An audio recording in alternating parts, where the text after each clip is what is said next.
পতিত শক্তি গন্ডগোল লাগিয়ে নির্বাচনের আয়োজনকে ভণ্ডুল করার অপচেষ্টা করছে বলে মন্তব্য করেছেন প্রধান উপদেষ্টা অধ্যাপক মোহাম্মদ ইউনূস। তিনি এই অপচেষ্টাকে প্রতিহত করতে ফ্যাসিবাদ বিরোধী সব শক্তিকে ঐক্যবদ্ধ থাকার আহ্বান জানিয়েছেন। রাষ্ট্রীয় অতিথি ভবন যমুনায় 14টি দল ও জোটের নেতাদের সঙ্গে বৈঠকে এই আহ্বান জানান প্রধান উপদেষ্টা অধ্যাপক ইউনূস। প্রধান উপদেষ্টার প্রেস উইং কথা জানিয়েছে। প্রধান উপদেষ্টা বলেন, অভ্যুত্থানের সকল শক্তি মিলে একটি সুন্দর নির্বাচন করতে না পারলে এই মস্ত বড় সুযোগ আমাদের হাতছাড়া হয়ে যাবে।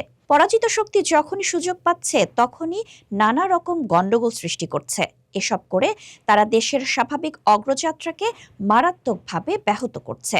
অধ্যাপক ইউনূস বলেন, যখনই নির্বাচনের প্রস্তুতি নিয়ে আমরা অগ্রসর হচ্ছি তখনই নানা ষড়যন্ত্র সামনে আসছে, কিন্তু বাস্তবতা হচ্ছে কোনো ষড়যন্ত্র করেই গণতান্ত্রিক অগ্রযাত্রাকে বাধাগ্রস্ত করা যাবে না, কারণ ফ্যাসিবাদ প্রশ্নে সবগুলো গণতান্ত্রিক শক্তির ঐক্য স্পষ্ট।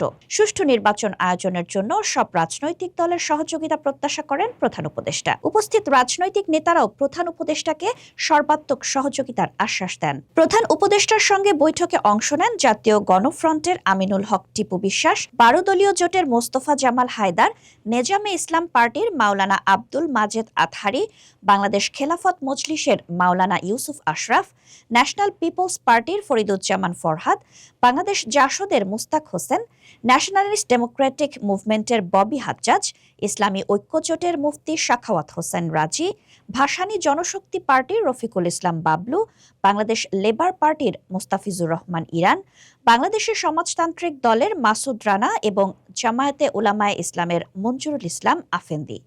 বৈঠকের শুরুতে মাইলস্টোন স্কুল অ্যান্ড কলেজে যুদ্ধবিমান বিধ্বস্ত হয়ে নিহতদের স্মরণে 1 মিনিট নীরবতা পালন ও মোনাজাত করা হয়।